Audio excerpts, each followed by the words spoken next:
are the Renaissance couple that I would like to role model myself after. Helen's involvement with Pima Council on Aging, which has gone on for many years, being on the foundation board and the board of directors, speaks well for the organization and for Helen. When I take a look at John Schaefer and Helen Schaefer, I see Tucson, and I see the way in which a community is formed and framed, and the way in which leaders can help and move within that community. Helen and John have been involved in the Poetry Center, the creative photography, science, history, women.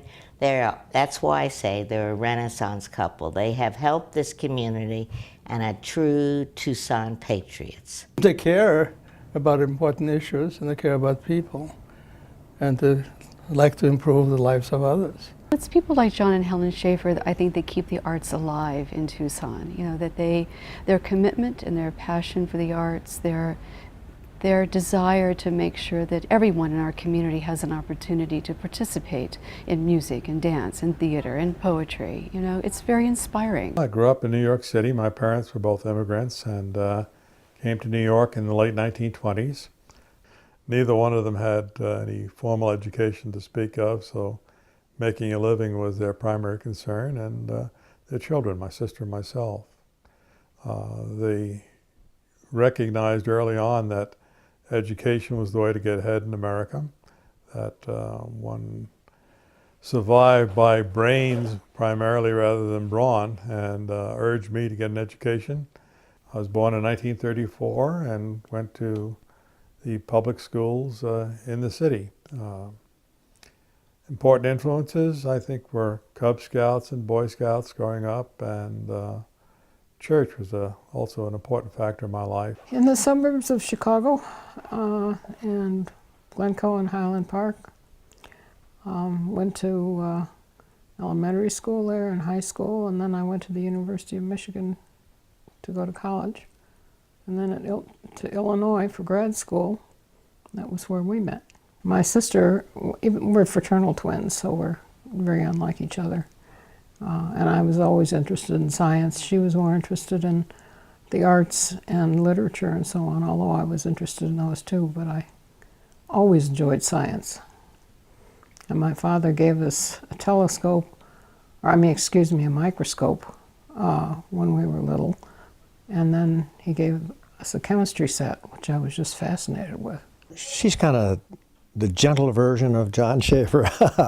She has the same dimensionality, and she has the same credentials from the University of Illinois that John has, and yet she's a woman of great interest and a humanistic character. I'm very proud of the fact that the esteemed Poetry Center at the University of Arizona is in a building named after Helen Schaefer. Helen is one of the hardest trench workers I know.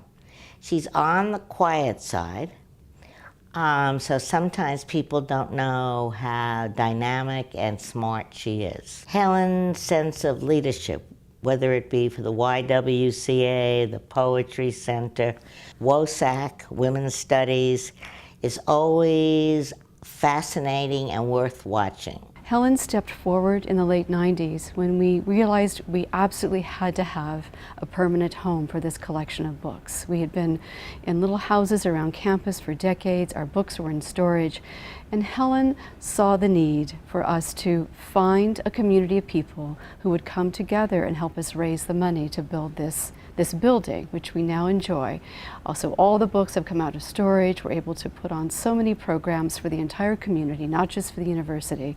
And it was really Helen's determination that this would happen, that we're here today in this building. She was president of the PCOA board.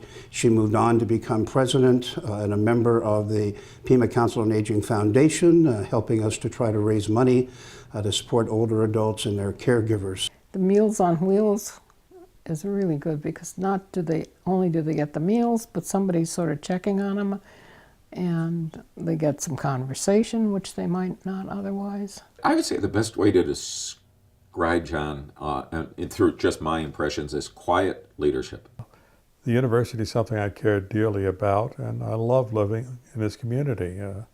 was an exciting, vibrant community, and I think it still is today. My next job was at Research Corporation, where I had a chance to get back into science and do the things that I'd studied to do for a long, long time. The inventions that it's brought to the public, from Cisplat, which is the most successful anti-cancer drug ever invented, to the PSA test, to computer technologies. All of those are things that repaying society for the investments that they've made in supporting science and technologies.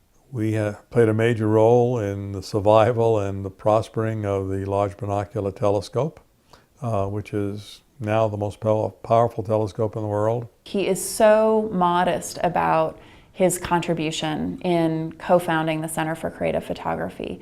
But the contribution to the field of photography by creating an institution like the Center, where there can be an ongoing discussion about what's happening in the field of photography, where the archives of great photographers can be housed and made available for research and study, it's really incalculable. He is a gifted photographer, and I think he's very modest about his contributions there, too. His art is stunning. It is of the desert, what he's doing now. He's doing a lot of cacti, and he's doing succulents and other Sanavir, Debach. The photography is terrific. He's doing woodworking, he's a writer. You know, the old saying, if aging's not your concern, it soon will be, and by golly, that's true. We do need a strong commitment to making the end-of-life experiences and the golden age of life as pleasant and as fully functional for people as possible. The guy who dies with the most toys wins. I think that's wrong. It's getting rid of all the toys in a proper kind of way before you pass on is the key to a healthy and successful life.